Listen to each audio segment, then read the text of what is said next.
मोहब्बत जबरन कोई किसी से नहीं कर सकता, ये तो किस्मत से मिलती है। हो गई तो हो गई, ना हुई तो ना हुई।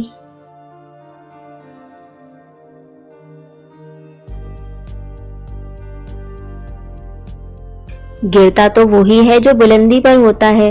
बड़े बड़े सूरमा कीड़े मकोड़ों के हाथों मारे जाते हैं।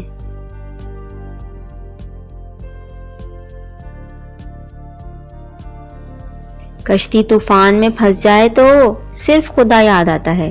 फिर वो खुदा अपने मजबूर बेकस बंदे को समंदर से निकालकर खुशकी पर ले आता है तो बंदा यकदम सब कुछ फरामोश कर देता है।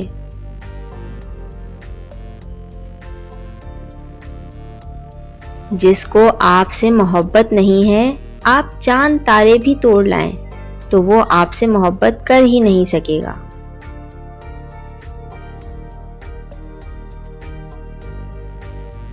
हुस्न से मोहब्बत करने वाले की मोहब्बत भी सतही होगी।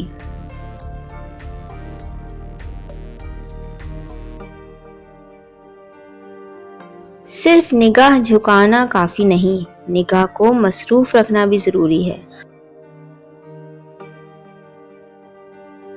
अगर आपको वीडियो पसंद आई है तो लाइक करें, दोस्तों में शेयर करें, कमेंट करके अपनी राय बताइए और अगर आपने अभी तक चैनल सब्सक्राइब नहीं किया तो चैनल सब्सक्राइब करके बेल आइकन भी दबा दें ताकि आपको हर नई आने वाली वीडियो की इत्तला मिलती रहे।